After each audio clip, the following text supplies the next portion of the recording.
Hello दोस्तों, स्वागत है आप सभी का हमारे यूट्यूब चैनल में। हम डिस्कस कर रहे थे नर्वस सिस्टम रिलेटेड अबनॉर्मलिटीज, उसी को कंटिन्यू करते हुए इस लेक्चर में हम डिस्कस करेंगे ब्रेन ट्यूमर के बारे में कि ब्रेन ट्यूमर कहाँ होता और हमारे ओवरऑल नर्वस सिस्टम में कहाँ कहाँ प्रेजेंट होता है। तो उससे रिलेटेड जितनी भी टर्मिनोलॉजीज होती है उनको कवर करने की कोशिश करेंगे।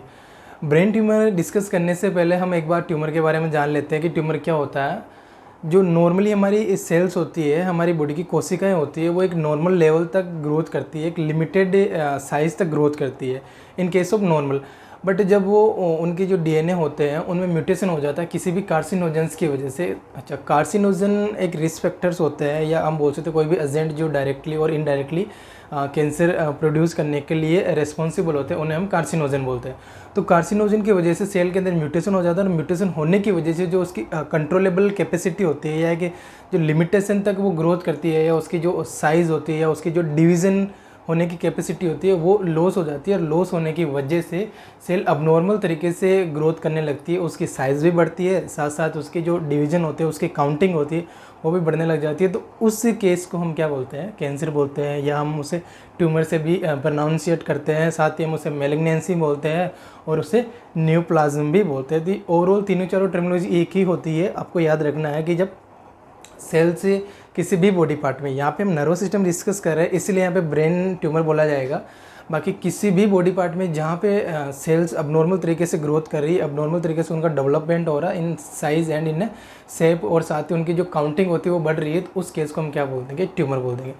अकॉर्डिंग टू देयर पोजीशन की वो कहाँ पे प्रेजेंट होती है, कहाँ पे लोकेशन होती है, उस आधार पर नाम दे दिया जाता है। यहाँ पे हम पढ़ रहे हैं नर्वस सिस्टम, और नर्वस सिस्टम में भी स्पेशली हम बात करें ब्रेन, तो ब्रेन में जो कोशिकाएं होती, अगर हम ब्रेन की कोशिकाएं बात करें तो ब्रेन 2 टाइप की कोशिकाओं से मिलकर बना होता है, जैसा कि हमने ऑलरेडी देख लिया। फर्स्ट वन होती है हमारी न्यूरॉन, जिसे हम primary functional cell of the nervous system बोलते हैं, एंड सेकंड वन होती है हमारी न्यूरोग्लिया ग्लियल सेल, जिनको हम supporting cell of the nervous system बोलते हैं। तो उन दोनों सेल में ही ट्यूमर प्रेजेंट होगा। सेल उनमें ही अबनॉर्मल तरीके से, अनकंट्रोलेबल तरीके से या प्रोग्रेसिव तरीके से सेल ग्रोथ करेगी, कुछ ना कुछ म्यूटेशन होने की वजह से, और वहाँ पे वो कैंसर के लिए रिस्पॉन्सिबल होगी। तो न्यूरॉन्स एंड न्यूरोग्लिया सेल, अब दोनों में से जो फ्रीक्वेंटली और मोस्ट कॉमनली जो सेल्स में अबनॉर्मल ग्रोथ देखने को मिलती है, या हम बोले कि ट्यूमर देखने को मिलता है, तो वो होती है हमारी न्यूरोग्लिया या ग्लियल सेल, जो सपोर्टिंग सेल होती है हमारे नर्वस सिस्टम की, उनमें ही देखने को मिलता है। न्यूरॉन में बहुत कम देखने को मिलता है। ऐसा इसलिए होता है क्योंकि न्यूरॉन होती है वो life time only one time growth करती है, उनमें सेंट्रोसोम नहीं होता, और सेंट्रोसोम नहीं होने की वजह से उनमें जो कैपेसिटी होती है डिवीज़न होने की, वो प्रेजेंट नहीं होती। नहीं होने की वजह से वो लाइफ में वन टाइम ही ग्रोथ कर पाती है, या वन टाइम ही डिवाइड हो पाती है। अगर एक बार न्यूरॉन सेल डैमेज हो जाती है तो उसके बाद में वापस रिपेयर नहीं हो पाती है। इसीलिए बोलते हैं कि अगर ब्रेन सेल एक बार डैमेज हो गई तो वापस से रिपेयर नहीं होती है। इसलिए पैरालिसिस वाली कंडीशन बहुत ही रेयरली ट्रीट होती है, वो बात की बात है। तो मोस्टली न्यूरोग्लिया सेल होती है, वहीं उन्हीं का ही ट्यूमर हमको देखने को मिलता है। कहाँ पे, हमारे नर्वस सिस्टम में। तो वही मोस्टली जो जितनी भी हमारी न्यूरोग्लिया सेल्स होती है उनसे रिलेटेड टर्मिनोलॉजीज है, तो वही इस वीडियो में हम डिस्कस करेंगे। स्टार्ट करते हैं हमारे लेक्चर। तो सबसे पहले मैंने जस्ट ट्यूमर के बारे में लिखा हुआ, तो ट्यूमर के बहुत सारे नाम, जैसे मैंने आपको अभी बताया, ट्यूमर को ही हम क्या बोलते हैं, कैंसर बोलते हैं। ट्यूमर को ही हम क्या बोलते हैं, कैंसर बोलते हैं। इसी को हम क्या बोलते हैं, मेलिग्नेंसी बोलते हैं, मेलिग्नेंसी बोलते हैं। इसी को हम क्या बोलते हैं, न्यूप्लाज्मिया, न्यू अबनॉर्मल ग्रोथ। तो ये हम जब ऑन्कोलॉजी वाला पार्ट डिस्कस करेंगे, oncology means the branch of science that deal with the cancerous और नॉन कैंसरस सब्सटेंस या तो उसमें हम डिस्कस करेंगे ट्यूमर्स के रिगार्डिंग, जितने भी टाइप्स होते हैं, क्या होती है, डिटेल से फर्दर ऑन बातें हम करेंगे। अभी जस्ट आपको याद रखना ट्यूमर क्या होती है। ट्यूमर एक new abnormal growth of the cell और tissue that is often uncontrolled and progressive. Cells की एक अबनॉर्मल तरीके से ग्रोथ होना, एक प्रोग्रेसिव तरीके से ग्रोथ होना, एक अनकंट्रोल वे में ग्रोथ होना सेल्स की, क्या बोलते हैं, उसे हम ट्यूमर बोलते हैं, उसे हम न्यूप्लाज्म बोलते हैं, मेलिग्नेंसी बोलते हैं, और उसे ही कैंसर नाम दिया जाता है। तो अब यहाँ पे हम पढ़ रहे हैं ब्रेन ट्यूमर, तो ब्रेन ट्यूमर के बारे में डिस्कस कर लेते हैं। तो ब्रेन ट्यूमर क्या होती है, देखो ट्यूमर वर्ड सेम है, अब उसकी लोकेशन कहाँ पे है, ब्रेन में, इसीलिए उसे क्या बोलते हैं, ब्रेन ट्यूमर। तो abnormal uncontrolled and progressive development of brain cells और tissue, it may be primarily और सेकेंडरली, ये बाद में डिस्कस करेंगे। उससे पहले बता दें ब्रेन ट्यूमर क्या होती है, abnormal and uncontrol progressive development होता है हमारी ब्रेन सेल्स का, हमारे ब्रेन के टिश्यूज़ का, उसे हम क्या बोलते हैं, ब्रेन ट्यूमर बोलते हैं। और ये प्राइमरली हो सकती है और सेकेंडरीली हो सकती है। कौन? Brain tumour. क्या मतलब हुआ प्राइमरली और सेकेंडरली? प्राइमरली ट्यूमर वह होती है जो उनका जो सिचुएशन है या उनका जो ओरिजिनेटिंग पॉइंट है वो मेन जिस ऑर्गन में हो रही है वही होता है ना। अगर ब्रेन ट्यूमर है तो ब्रेन ट्यूमर का जो ओरिजिनेटिंग पॉइंट होगा कि वो कहाँ से ओरिजिनेट होना स्टार्ट हुई, तो वो ब्रेन से ही हुई या नर्वस सिस्टम के किसी न किसी पार्ट से ही हुई है, उसे हम क्या बोल देंगे, प्राइमरी ट्यूमर। जबकि सेकेंडरी ट्यूमर क्या बोल देंगे कि बॉडी में कहीं और ट्यूमर बना है, मोस्टली जैसे लंग्स से और ब्रेस्ट कैंसर से यहाँ पे स्प्रेड आउट होता है, मेटास्टेटिस होता है, तो वहाँ से हुआ और वहाँ से ट्रेवल करता हुआ थ्रू द सर्कुलेटरी सिस्टम और लिम्फेटिक सिस्टम यहाँ पे आया, कहाँ पे, हमारे ब्रेन में, और वहाँ पे क्या कर दिया उन्होंने, एक कैंसरस ग्रोथ कर दिया, एक अबनॉर्मल तरीके से ट्यूमर बनाना स्टार्ट कर दिया। उस टाइप केस को हम क्या बोलते हैं, सेकेंडरी ट्यूमर। तो प्राइमरी ट्यूमर क्या होता है, जो वहीं पे प्रोड्यूस होता है, और सेकेंडरी ट्यूमर जो किसी बॉडी पार्ट में कहीं और हुआ ट्यूमर और वहाँ से ट्रेवल करता हुआ किसी जो हम पढ़ रहे हैं उस पार्ट में आ गया, जैसे हम यहाँ ब्रेन देख रहे हैं तो ब्रेन में आ गया, तो उसे हम क्या बोल देंगे, सेकेंडरी ब्रेन ट्यूमर। तो प्राइमरी और सेकेंडरी को आपको याद रखना। साथ ही बिनाइन और मेटास्टेटिक टाइप के ट्यूमर भी होते हैं। तो बिनाइन ट्यूमर क्या होता है, बिनाइन ट्यूमर को समटाइम नॉन कैंसरस ट्यूमर भी बोलता है, क्योंकि ये स्प्रेड आउट नहीं होती है, इससे एक लिमिटेड ग्रोथ होती है, वहीं पे ग्रोथ होकर रुक जाती है। उस टाइप के जो ट्यूमर होते हैं उसको हम क्या बोलते हैं, बिनाइन ट्यूमर। और मेटास्टेटिक ट्यूमर किसे बोलती है, जो कि कैंसरस ग्रोथ होती है, फास्टली स्प्रेड आउट होती है और बॉडी में जहाँ चाहे वहाँ स्प्रेड हो सकती है। मेटास्टेटिस मीन्स होता है कि स्प्रेड आउट होना, जैसे लंग्स में हुआ, लंग्स ट्यूमर है और वहाँ से वो ब्रेस्ट में चला गया, ब्रेस्ट ट्यूमर है वहाँ से वो हमारे लीवर में होगा, लीवर में वहाँ से स्प्रेड आउट होकर ब्रेन में आ गया, तो वो ओवरऑल बॉडी में किसी भी पार्ट में स्प्रेड आउट हो रहा है, तो उसे हम क्या बोलते हैं, मैलिग्नेंट टाइप का ट्यूमर है। तो बिनाइन ट्यूमर और मैलिग्नेंट ट्यूमर में आपको कंफ्यूजन नहीं होना। बिनाइन ट्यूमर एक नॉन कैंसरस होता है, जो कि एक लिमिटेड ग्रोथ होती है, जहाँ पे होता है वहीं पे ही प्रेजेंट होता है, बॉडी में स्प्रेड आउट नहीं होता, उसे हम बोलते हैं बिनाइन ट्यूमर। और मेटास्टेटिक ट्यूमर वो होता है जो कि बॉडी में स्प्रेड आउट हो जाता है, उसे हम मेटास्टेटिक ट्यूमर बोलते हैं। डिटेल से हम फर्दर ऑन डिस्कस करेंगे, अभी जस्ट आपको टर्मिनोलॉजी है, कुछ टर्म्स आ रही है हमारे सामने, इसलिए हम कवर कर रहे हैं साथ ही। तो ब्रेन ट्यूमर हो गया। नेक्स्ट अब टर्मिनोलॉजी है न्यूरोमा। ब्रेन में दो टाइप की सेल होती है, न्यूरॉन और न्यूरोग्लिया। तो पहले जो न्यूरॉन से रिलेटेड टर्मिनोलॉजी होती है वो देख लेते हैं। तो न्यूरॉन से रिलेटेड कौन कौन से ट्यूमर होते हैं, न्यूरोमा देखो, ओमा सफिक्स होता है ट्यूमर के लिए, OMA, ओमा जो वर्ड है वो सफिक्स होता है ट्यूमर के लिए। यहाँ पे सभी जगह आप ओमा देखोगे, है ना, तो ओमा मीन्स होता है ट्यूमर। तो न्यूरोमा, न्यूरॉन का कैंसर, उसे क्या बोलते हैं कि न्यूरोमा। तो ट्यूमर और अबनॉर्मल ग्रोथ ऑफ न्यूरॉन और nervous tissues is called neuroma. Neuron के ट्यूमर को हम क्या बोल देते हैं, न्यूरोमा। और ये रेयरली प्रेजेंट होता है। ये स्पेशली मैंने यहाँ पे मेंशन इसलिए किया है क्योंकि न्यूरॉन का जो ट्यूमर होता है वो देखने को इतना ज़्यादा नहीं मिलता है। मोस्टली अगर हम ब्रेन में देखो, पहले तो ब्रेन कैंसर ही बहुत रेयरली प्रेजेंट होता है, इन लाख में 3-4 केसेस ही प्रेजेंट होते हैं अकॉर्डिंग टू रिसर्च। बट अगर हम ब्रेन ट्यूमर में भी अगर स्पेसिफिकली न्यूरोमा की बात करें, न्यूरॉन के ट्यूमर की बात करें, तो वो भी रेयरली प्रेजेंट होता है। तो बट यहाँ पे हम डिस्कस कर रहे हैं टर्मिनोलॉजी वाला पार्ट, इसलिए साथ में कवर कर रहे हैं न्यूरोमा को भी। नेक्स्ट है गैंग्लियोन्यूरोमा। गैंग्लियोन्यूरोमा क्या है, benign tumour of the autonomic nerve fibres. जो ऑटोनोमिक नर्व फाइबर्स होते हैं, जो गैंग्लियन होते हैं हमारे पेरिफेरल नर्वस सिस्टम में, तो उनका जो ट्यूमर होता है उनसे हम क्या बोलते हैं, गैंग्लियोन्यूरोमा, गैंग्लियोन्यूरोमा। और ये किस टाइप का होता है, बिनाइन टाइप का ट्यूमर देखने को मिलता है, जिसे हम क्या बोलते हैं, गैंग्लियोन्यूरोमा।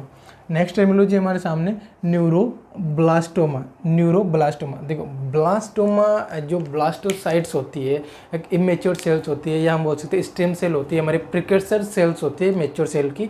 तो उस सेल में अगर कोई किसी प्रकार का अब नॉर्मल ग्रोथ हो गया, ट्यूमर बन गया, तो उसे हम क्या बोल देंगे, न्यूरोब्लास्टोमा। अब यहाँ पे कौन सी सेल होगी, न्यूरॉन होगी।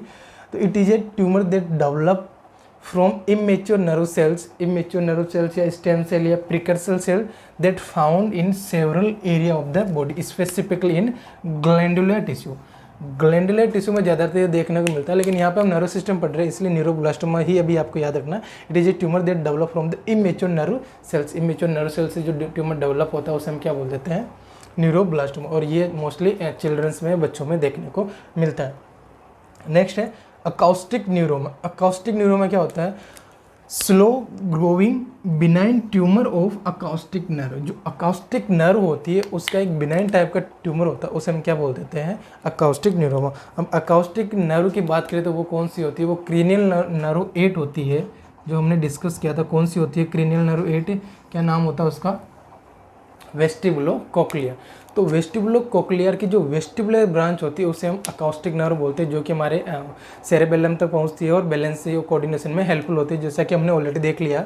तो जो 8 नंबर की क्रीनियल नर्व होती है, वेस्टिबुलो कोक्लियर नर्व, तो उस सेल उसमें सेल्स का अबनॉर्मल तरीके से ग्रोथ हो जाता है, उसे हम क्या बोल देते हैं, अकाउस्टिक न्यूरोमा। ये भी आपको याद रखना, अकाउस्टिक नर्व क्रीनियल नंबर 8 को बोलते हैं, ये भी आपको याद रखना। तो ये तो हो गए हमारे न्यूरॉन्स से रिलेटेड ट्यूमर, जो भी हमारी प्राइमरी फंक्शनल सेल होती है उससे related neuroma, ganglioneuroma, neuroblastoma and acoustic neuron, ये हो गए हमारे न्यूरॉन से रिलेटेड। नाउ अब है हमारे सामने ग्लायोमा। ग्लायोमा मीन्स क्या कि ग्लियोमास क्या, ग्लियल सेल्स के ट्यूमर, जो कि हमारी सपोर्टिंग सेल होती है, सेकेंडरी सेल होती है, जिसे हम न्यूरोग्लिया भी बोलते हैं, उनके ट्यूमर को हम क्या बोलते हैं, gliomas. Tumour of the glial cells, tumour of the glial cells और neuroglia supporting cells of the nervous system is called gliomas. और ये मोस्ट कॉमनली ब्रेन ट्यूमर होता है, फ्रीक्वेंटली जो देखने को मिलता है वो यही होता है, इसलिए मैंने यहाँ पे स्पेशल मेंशन किया है कि मोस्ट कॉमन ब्रेन ट्यूमर कौन सा होता है, ग्लियोमास। जो हमारी सपोर्टिंग सेल होती है, न्यूरोग्लिया होते हैं, उसके ट्यूमर को हम मोस्ट कॉमनली ब्रेन ट्यूमर बोलते हैं, यही फ्रीक्वेंटली देखने को मिलता है बहुत सारे केसेस में। अब ग्लियोमास बहुत सारे टाइप्स के होते हैं अकॉर्डिंग टू द सेल्स। जैसे हमने न्यूरोग्लिया 4-5 प्रकार की देखी थी, जो सपोर्टिंग सेल्स होती है, astrocyte, oligodendrocytes, ependymal cell, then Schwann cells, है ना, बहुत सारे टाइप्स की देखी। तो उन सेल्स कौन सी सेल में हो रहा है उस आधार पर उसको नाम दे दिया जाएगा। अब यहाँ पे फर्स्ट वन लिखा हुआ है ओलिगोडेंड्रोसाइट। जो ओलिगोडेंड्रोसाइट सेल है उसका ट्यूमर हो जाता है, उसे हम क्या बोल देंगे, oligodendrogliomas. Oligodendrogliomas, oligodendro word for the oligodendrocytes and gliomas word for the tumour. तो ओलिगोडेंड्रोसाइट्स के ट्यूमर को हम क्या बोल देंगे, oligodendrogliomas. Benign tumour of the oligodendrocytes is called oligodendrogliomas. Same उसी प्रकार एस्ट्रोसाइट्स के ट्यूमर को हम क्या बोल देंगे, astrocytoma. Astrocyte word for the astrocytes and oma word for the cancer. तो tumour of the astrocyte, astrocyte जो स्टार टाइप की सेल्स थी हमने देखा था, तो उस सेल्स का ट्यूमर होता है, उसे हम क्या बोल देंगे, एस्ट्रोसाइटोमास। नेक्स्ट टर्मिनोलॉजी है एपिंडाइमोमास। एपिंडाइमोमास क्या, एपिंडाइमल सेल्स के ट्यूमर को हम क्या बोल देंगे, एपिंडाइमोमास। एपिंडाइम सिंपल वर्ड है, जो प्रीफिक्स है वो सेल्स का नाम है और जो सफिक्स है वो ओमा। ओमा मीन्स क्या बताया मैंने आपको, ट्यूमर या कैंसर। तो एपिंडाइमोमा क्या, abnormal growth of the ependymal epithelium. Epithelial जो सेल्स होती जो पार्ट होता है सेल्स का, हम डिस्कस करेंगे। टिश्यू में बहुत सारे टाइप्स के टिश्यूज़ होते हैं, तो जो एपिथेलियल पार्ट होता है हमारे एपिडाइमल सेल्स का, उसमें ग्रोथ हो जाती है अबनॉर्मल तरीके से, अनकाउंटेबल तरीके से, उसे हम क्या बोल देंगे, एपिंडाइमोमास। ये भी आपको याद रखना। नेक्स्ट है स्क्वान सेल का ट्यूमर, तो उसे हम क्या बोल देंगे, स्क्वानोमा। स्क्वान सेल्स का ट्यूमर जो कि हमारी क्या होती है, पेरिफेरल नर्वस सिस्टम की जो न्यूरॉन्स होती है उसका माइलिन शीट बनाती है, तो उस सेल में ट्यूमर हो जाता है, उसे हम क्या बोल देंगे, schwannomas, tumour of the schwann cell. Next हमारे सामने ग्लियोब्लास्टोमा। देखो वापस यहाँ पे जैसे न्यूरोब्लास्टोमा था वैसे यहाँ पे क्या आ गया, ग्लियोब्लास्टोमा। जो ग्लियल सेल्स होती है उसकी मेच्योर होगी, या जो उसकी प्राइमरी जो उसकी स्टेम सेल होगी उसके ट्यूमर को हम क्या बोल देंगे, glioblastoma. Tumour of the glioblast. Glioblast एक प्राइमरी स्टेम सेल्स होती है हमारी ग्लियल सेल्स की, जो कि अर्ली स्टेज में रिस्पॉन्सिबल होती है न्यूरोग्लिया बनाने के लिए। तो ब्लास्ट सेल्स का ट्यूमर को हम क्या बोलेंगे, ग्लियोब्लास्टोमा। प्राइमिटी स्टेम सेल्स भी इसे बोलते हैं। स्टेम सेल्स क्या होती है, जो हमारे प्रिकर्सर सेल्स होती है हमारी बॉडी की, जो कि एक इमेच्योर टाइप की सेल्स होती है, तो उस सेल्स के ट्यूमर को हम क्या बोलेंगे, ग्लियोब्लास्टोमा। नेक्स्ट हमारे सामने मेडुला ब्लास्टोमा। मेडुला ब्लास्टोमा क्या होता है, tumour of the primitive neuro ectodermal sales. जो न्यूरो एक्टोडर्मल सेल्स होती है ये भी एक इमेच्योर सेल्स ही होती है, उसके ट्यूमर को हम क्या बोल देते हैं, मेडुलो ब्लास्टोमा। देखो न्यूरो एक्टोडर्मल सेल्स क्या, जब इनिशियली जब बच्चा बन रहा होता है माँ के पेट में, तो वो 3 लेयर से बनता है, मेसोडर्म, एक्टोडर्म एंड मायोडर्म। जो एक्टोडर्म होती है, और स्पेशली हम बात करें हुआ है एक्टोडर्म, जो कि नर्वस सिस्टम का पार्ट बनाती है। तो उसकी जो इमेच्योर सेल्स होती है, या उसकी जो स्टेम सेल होती है, उस स्टेम सेल का ट्यूमर बन जाता है, उसे हम क्या बोलते हैं, मेडुला ब्लास्टोमा। और ये मोस्ट कॉमनली फ्रीक्वेंटली चिल्ड्रन में देखने को मिलता है। अगर कोई भी पूछे आपसे कि most common type of the tumour that present in the children, तो वो होता है हमारा मेडुला ब्लास्टोमा। जैसे कि most common type of brain tumour कौन सा हो गया, हमारा ग्लियोमा हो गया, उसी प्रकार से चिल्ड्रन में कौन सा देखने को मिलता है, मेडुला ब्लास्टोमा। ये भी आपको याद रखना है, जो कि न्यूरो एक्टोडर्मल सेल्स का ट्यूमर होता है। नेक्स्ट है हमारे सामने hemangioblastoma. Hem word for the blood, angio word for the blood vessels and blastoma. तो ब्रेन की जो ब्लड वेसल्स होते हैं उसके ट्यूमर को हम क्या बोल देते हैं, हेमेंजियोब्लास्टोमा। सिंपल टर्मिनोलॉजी है हेमेंजियोब्लास्टोमा। नेक्स्ट टर्मिनोलॉजी हमारे सामने meningioma. Meninges layer, meninges word for the meninges layer and oma word for the tumour. तो जो मेनिंजिस लेयर का ट्यूमर होता है उसे हम क्या बोल देंगे, मेनिंजियोमा। बिनाइन और मेलिग्नेंट, ये बिनाइन टाइप का भी प्रेजेंट होता है और मेलिग्नेंट टाइप का भी प्रेजेंट होता है। दोनों मैंने बता दिया बिनाइन क्या होता है और मेलिग्नेंट क्या होता है। तो बिनाइन और malignant tumour of the meninges layer is called meningioma. अब वो किसी भी लेयर में हो सकता है, ड्यूरामेटर में हो सकता है, एरेक्नोमेटर में हो सकता है, या हमारी जो सॉफ्टेस्ट लेयर होती है पायोमेटर, उसमें भी प्रेजेंट हो सकता है। बट आपको याद रखना है मेनिंजियस लेयर के ट्यूमर को हम क्या बोलते हैं, मेनिंजियोमा। नेक्स्ट हमारे सामने नर्व सिस्टम पढ़ रहे हैं, ब्रेन देख रहे हैं, तो ब्रेन के अंदर ही हमारे पिट्यूटरी ग्लैंड प्रेजेंट होते हैं, पीनियल ग्लैंड प्रेजेंट होते हैं, उनका ट्यूमर भी यहाँ डिस्कस कर लेते हैं। तो पिट्यूटरी ग्लैंड के ट्यूमर को हम क्या बोलते हैं, पिट्यूटरी एडिनोमाज। हम डिस्कस करेंगे एडिनोमाज, कार्सिनोमाज, है ना, अलग अलग टाइप के टिश्यूज़ होते हैं, उनकी जो टिश्यूज़ जो उनके टिश्यू ओरिजिनेटिंग पॉइंट होते हैं। जैसे एडिनोमा एक एपिथेलियल टाइप के जो टिश्यू होते हैं वहाँ से ओरिजिनेट होता है, उस आधार हम डिस्कस करेंगे। तो पिट्यूटरी ग्लैंड का जो एपिथेलियल टिश्यू होता है उसे हम क्या बोलते, टिश्यू के ट्यूमर को क्या बोल देते हैं हम, पिट्यूटरी एडिनोमाज। बिनाइन टाइप का होता है, तो benign tumour of the pituitary gland is called pituitary adenomas. Next हमारे सामने पीनियल ग्लैंड का ट्यूमर, तो pinealomas. Pineal as a prefix use किया पीनियल ग्लैंड के लिए, omas as a suffix for the tumour. तो पीनियल ग्लैंड का क्या हो गया, ट्यूमर हो गया, उसे हम क्या बोल देंगे, pinealomas. Tumour of the pineal gland is called pinealomas. Next है हमारे सामने पीनियलोब्लास्टोमाज। अब वही हो गया, ये तो एक मेच्योर सेल्स का ट्यूमर हो गया, और ये एक इमेच्योर ब्लास्टोमा आ गया, तो ब्लास्टोसाइट्स का ट्यूमर हो गया, जो कि एक स्टेम सेल्स होती है हमारी पीनियल ग्लैंड्स की। यहाँ पे पीनियलोब्लास्टोमा देख रहे हैं। तो एक malignant tumour of the pineal gland का मेलिग्नेंट ट्यूमर होता है, उसे हम क्या बोलते हैं, पीनियलोब्लास्टोमा। या इसके स्टेम सेल्स के ट्यूमर को हम क्या बोल देते हैं, पीनियल ग्लैंड के पीनियलोब्लास्टोमा। तो ये हमारा किससे रिलेटेड हो गया, ब्रेन से रिलेटेड, या ब्रेन के जो सपोर्टिव स्ट्रक्चर है उससे रिलेटेड। सेकेंड वन है हमारे सामने स्पाइनल ट्यूमर, जो हमारे सेंट्रल नर्वस सिस्टम के 2 पार्ट्स होते हैं। फर्स्ट वन होता है हमारा ब्रेन, सेकेंड वन होता है हमारा स्पाइनल कॉर्ड। तो स्पाइनल कॉर्ड से रिलेटेड भी ट्यूमर देखने को मिलते हैं, तो वो भी हम इसमें डिस्कस कर लेते हैं। तो स्पाइनल ट्यूमर क्या होगा कि स्पाइनल कॉर्ड की सेल्स और कोशिकाओं में अबनॉर्मल तरीके से ग्रोथ हो गया, उसे हम क्या बोल देंगे, स्पाइनल ट्यूमर, सिंपल। तो बिनाइन एंड मेलिग्नेंट टाइप का प्रेजेंट होता है, growth of the cells in the spinal column and the outside the spinal column, या हम बात कर सकते हैं वर्टिब्रल कॉलम, तो उसे हम क्या बोल देंगे, स्पाइनल ट्यूमर। स्पाइनल कोड एक हमारी वर्टिब्रल कॉलम होते हैं, वहाँ पे प्रेजेंट होता है, वर्टिब्रा के बीच में जो इंटरवर्टिब्रल फोरामिन होता है वहाँ पे सिचुएटेड रहता है। तो स्पाइनल कोड के इनसाइड प्रेजेंट है, या उसके बाहर की तरफ प्रेजेंट है, या जो वर्टिब्रल कॉलम है उस कवर में प्रेजेंट है, उस आधार पे स्पाइनल ट्यूमर को अलग अलग तरीके से क्लासीफाई कर रखा है। तो पहले आपको याद रखना, स्पाइनल ट्यूमर का होता है कि जो स्पाइनल कोड होता है उसकी सेल्स होती है, उसमें एब्नॉर्मल तरीके से, उसमें एक अनकाउंटेबल तरीके से बिनाइन या मेलिग्नेंट ग्रोथ हो जाती है, उसे हम क्या बोल देते हैं, स्पाइनल ट्यूमर। अब इसको क्लासीफाई कर रखा अकॉर्डिंग टू देयर लोकेशन के आधार पर कि कहाँ पे वो प्रेजेंट होता है। तो अगर एक्स्ट्रा ड्यूरामेटर ट्यूमर लिखा हुआ है यहाँ पे, एक्स्ट्रा ड्यूरल ट्यूमर, जो ड्यूरामेटर होती है, देखो मेनिंजियस लेयर है तो कंप्लीट सेंट्रल नर्वस सिस्टम को कवर करके रहती है, जो कि ब्रेन के और स्पाइनल कॉर्ड के चारों तरफ होती है। जो आउटर मोस्ट लेयर होती है ड्यूरामेटर, उसके भी बाहर की तरफ प्रेजेंट है ट्यूमर। तो abnormal cells growth outside the dura mater के बाहर की तरफ अबनॉर्मल सेल्स ग्रोथ होगी, तो उसे हम क्या बोल देंगे, extra ड्यूरल tumour.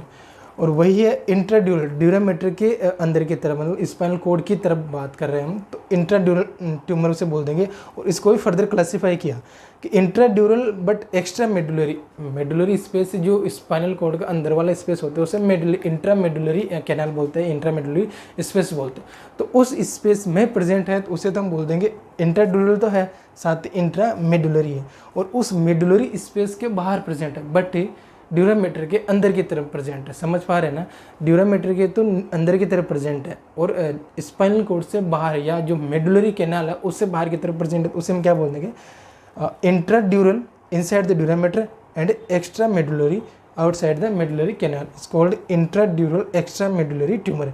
Tumour within dura mater, जो ड्यूरामीटर के अंदर है but outside the cord, spinal cord के बाहर की तरफ होती है, तो उसे हम क्या बोल देते हैं, इंट्राड्यूरल। और ऐसी कौन सी ट्यूमर देखने की मिलती है, तो वो ट्यूमर के मैंने एग्जांपल्स यहाँ पे मेंशन कर रखे, neuroblastofibroma, neurofibroma and one is meningioma. Meningioma dura maters जो मेनिंजियस लेयर है इसके नीचे एरेक्नोइड होगा, फिर इसके नीचे पाइमेटर होता, तो उनके जो ट्यूमर्स हो जाएगा वो इंट्राड्यूरली होगा बिल्कुल, और एक्स्ट्रा मेडुलरी हो मतलब स्पाइनल कॉर्ड के बाहर की तरफ प्रेजेंट होगा। तो वो मैंने एग्जांपल यहाँ पे लिख दिए ताकि एग्जांपल से आपको याद हो जाए। सेकेंड वन है इसी का इंट्राड्यूरल में ड्यूरल ट्यूमर का इंट्राड्यूरल इंट्रा मेडुलरी, जो मेडुलरी कैनाल के अंदर प्रेजेंट होगा, तो tumour with in the spinal cord, spinal code या जो इंट्रा मेडुलरी कैनाल है वहाँ पे प्रेजेंट है, उसे हम क्या बोल देंगे, ड्यूरल इंट्रा मेडुलरी ट्यूमर। तो वो कौन कौन सी होंगी, एस्ट्रोसाइटोमा और एपेंडाइमोमा, जो कि फ्रिक्वेंटली देखने को मिलता है, वो मैंने एग्जांपल मेंशन किया। तो एस्ट्रोसाइट्स और एपेंडाइमल सेल ये भी बिल्कुल स्पाइनल कॉर्ड भी इनसे ही मिलकर बना होगा, क्योंकि स्पाइनल कॉर्ड भी हमारे सेंट्रल नर्वस सिस्टम का पार्ट है, हमारे एक नर्वस सिस्टम का ही पार्ट है, तो वो भी जो न्यूरोग्लिया होगी, न्यूरॉन्स होती है, उनसे ही मिलकर बना होगा। तो जो न्यूरोग्लिया सेल है फर्स्ट वन होगी एस्ट्रोसाइट है, सेकंड वन एपेंडाइमल सेल, तो उनका ट्यूमर होता है वो एस्ट्रोसाइटोमा और एपेंडाइमोमा, तो वो भी यहाँ पे स्पाइनल कॉर्ड के अंदर देखने को मिलेगा। तो जो इंट्राड्यूरल इंट्रामेडुलरी है वो तो कम्प्लीटली इनसाइड होगा हमारे स्पाइनल कॉर्ड के अंदर, और इंट्राड्यूरल एक्स्ट्रा मेडुलरी है वो स्पाइनल कॉर्ड के तो बाहर होगा बट ड्यूरामीटर के नीचे तरफ प्रेजेंट होता, और ड्यूरामीटर और स्पाइनल कॉर्ड के दोनों के ही बाहर प्रेजेंट होगा, वर्टिब्रल कॉलम में प्रेजेंट होता है, उसे हम क्या बोल देते हैं, एक्स्ट्रा ड्यूरल ट्यूमर। तो इनकी लोकेशन के आधार पर स्पाइनल ट्यूमर को कुछ इस प्रकार से क्लासीफाई किया हुआ। तो ये हमारे ब्रेन से रिलेटेड जितनी भी टर्मिनोलॉजीज होती है ब्रेन की ट्यूमर से रिलेटेड, वो ओवरऑल हमने इस वीडियो में डिस्कस करने की कोशिश की है। बाकी इनको जब डिटेल से डिस्कस करेंगे ऑन्कोलॉजी, तो वहाँ पे एक बार और से डिस्कस कर लिया जाएगा। तो यही हमारा आज का लेक्चर था। बाकी इसमें किसी प्रकार का आपको डाउट है तो आप कमेंट करके हमें बता सकते हैं। बने रहिए हमारे यूट्यूब चैनल में। Thank you.